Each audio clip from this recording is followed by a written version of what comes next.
Hello everyone and welcome back to the Cobra Corner. In today's video I'm going to be discussing the possibility of Mike Barnes being in Season 4 of Cobra Kai. It's no secret that the actor for Mike Barnes, Sean Kanan, wants to play the role again and has mentioned so in multiple interviews, so let's discuss it. First off, a little backstory on Barnes. We first are introduced to him in Karate Kid 3 when Terry Silver is scheming how he will defeat Daniel LaRusso and restore Cobra Kai as the greatest dojo in the valley. Whilst Mr. Silver is looking at an edition of Black Belt magazine, we see a picture of Mike Barnes labelled Karate's Bad Boy, Tournament Terror Mike Barnes. Mike Barnes is a national champion across the USA, so a local competition like the All Valley should be a piece of cake to him. In the end it wasn't, and after completely owning Daniel for all of the tournament, Barnes lost in the sudden death after being hypnotised by Daniel's kata before getting thrown onto his back before Daniel scored the winning point.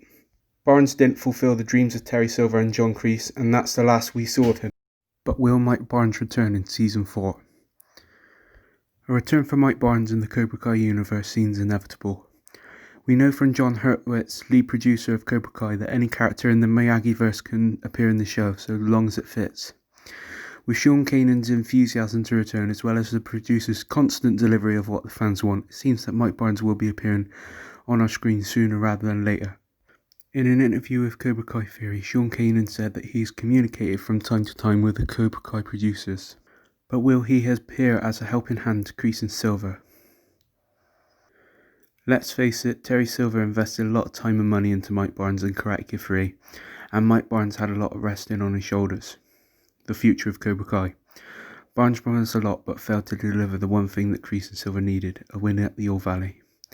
This sealed the fate for Cobra Kai, and the dojo was finished for decades before Johnny Lawrence revitalized the branch of Cobra Kai karate nearly 30 years after Karate Kid 3.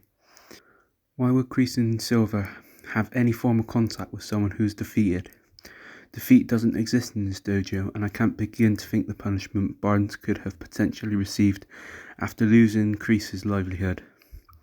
After Johnny's loss in Karate Kid 1, we see in the opening scenes of Karate Kid 2 that Kreese was quite literally ready to murder Johnny, and at this point in time, Cobra Kai still had a plethora of students.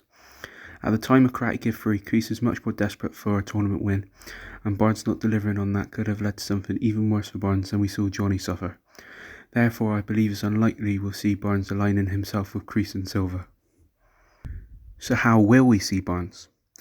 I believe there's a few possibilities. Either Barnes will make amends with Daniel, similar to how Chosen did, and it will all be water under the bridge. It could also go the other way, and Barnes could be a bitter alcoholic mess, much like Johnny was in Season 1. Or even Barnes was the very person that Johnny was speaking to on his mobile in the first ever episode of Cobra Kai. Sean Kanan has said himself that he has a few theories himself on what happened to the Mike Barnes character. One notably in where Mike Barnes joins the US Army and straightens himself out after his Karate Kid 3 defeat. I for one would love to see a decorated war hero Barnes confront Kreese and be an anti-hero of sorts in Season 4. Either way, it seems inevitable that Sean Kanan will reprise his role as Mike Barnes at some point in Cobra Kai, and I for one can't wait to see how he gets introduced. Thanks for watching, I'll see you on the next one.